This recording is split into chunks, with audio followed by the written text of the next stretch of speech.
Most scholars in terrorism studies would suggest that strong religiosity serves as a barrier to terrorist recruitment. However, scholars in social psychology have long identified a significant positive association between certain forms of religiosity and prejudice, hate, and even support for violence against outgroups.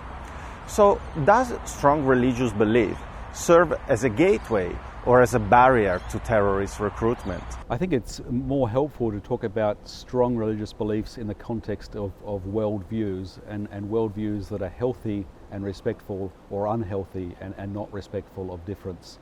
So worldviews, of course, encompasses a much broader range of convictions than ones we typically typify as being religious.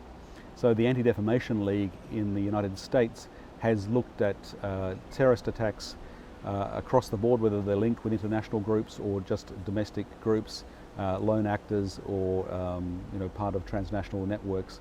And they've said that roughly 3/4 of the terrorist attacks they could identify in the United States in the last decade, since 2009, have been linked with far-right extremist ideas. And of course there's a whole other range of things like the incel phenomenon that are much more hard to pin down. Now that's the US, that's not true of the rest of the world, it's not even true of Europe. But my point with this simply is that terrorism is this illegitimate use of violence against an outgroup because it's said that the ends justify the means. It's justified in terms of bringing about political change. Groups like Al-Qaeda and Islamic State have made infamous the idea of religion being linked with a terrorist motivation, a terrorist ideology. That's relatively recent. So we go back further, it was other kinds of ideologies and worldviews, and we go into the future, it will be other ideologies and worldviews as well as religion. And of course there's no question that along with Islam, Christianity, Buddhism, Hinduism, etc., even in this present time have shown plenty of cases of what you might describe as toxic religiosity. So I have no argument that toxic religiosity is problematic, where you see an outgroup as deserving of some sort of divine punishment, and then even more perversely where you see yourself as God's agent to carry out that punishment. That's a very powerful combination, no question. But it's better understood in terms of whether somebody has a strong worldview which is healthy or unhealthy. The unhealthy is disrespectful, it's full of anger, it demonizes others and scapegoats outgroups and says that they should be punished, and often says that we are the agents to punish them. A healthy worldview can be very, very strictly observant when it comes to diet, for example. You can keep kosher kitchen, or you can be vegan. It can be very observant when it comes to regular prayer or other forms of worship. It can involve great personal discipline, and yet can be very respectful of difference in society. Because somebody keeps kosher kitchen doesn't by no means stop them from working in a soup kitchen and helping people who are sleeping rough.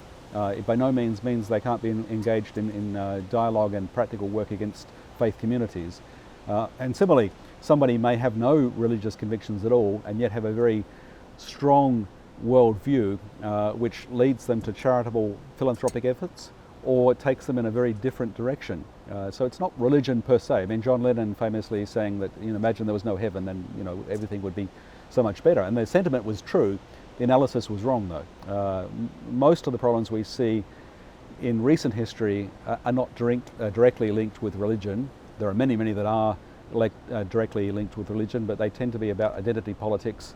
And it's true that sometimes there's a directly religious context in terms of toxic religiosity. All of those things are true, but it's way too simplistic to say that strong religious belief means that you're more prone to be involved in violent extremism or terrorism. And there is good evidence to show that if somebody has strong religious belief, strong personal discipline, and particularly they have strong social capital within their group, so that they feel tightly bound to a social unit, and their own identity is very strong, they're much more resilient against being lured away and recruited by a group that is offering them the promise of belonging and of affirmation of purpose and identity.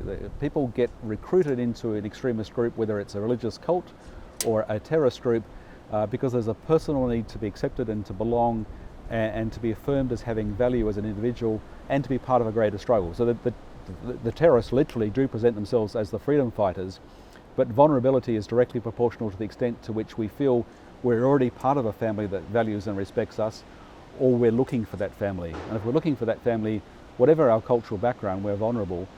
If we have a strong sense of family, which can come from a strong sense of religious belief, then there's no guarantee we can't go off the rails, but we're much less likely to be recruited away to join this form of extremism. Dawkins says that there is a logical progression between believing in a religious faith, doing what God tells you to do in religious scriptures, and engaging in horrible deeds like violence against outgroups. There is a logical progression that goes from believing in faith, having faith that your God tells you to do something, and doing terrible deeds like suicide bombing, like flying planes into skyscrapers.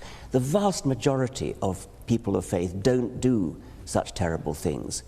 But those people who do terrible things do it believing that they are righteous and good, and they think that they're doing the will of their God. So they're not evil people, they're actually good people by their own lights. They believe they're doing good things, and that's why religion is evil, because it can make you do evil things believing that they are good. Well, Richard Dawkins certainly has a point when he argues that if you sort of take a literal reading of the book of Judges or Joshua in the Old Testament, for example, and see a passage where God's people are told to run an enemy group through with a sword and slaughter women and children, if you took that very literally, and some people have historically, even to this day, yes, then you could certainly justify your behaviour in terms of that narrow, literalist, judgmental reading, that sociologists would say a fundamentalist reading.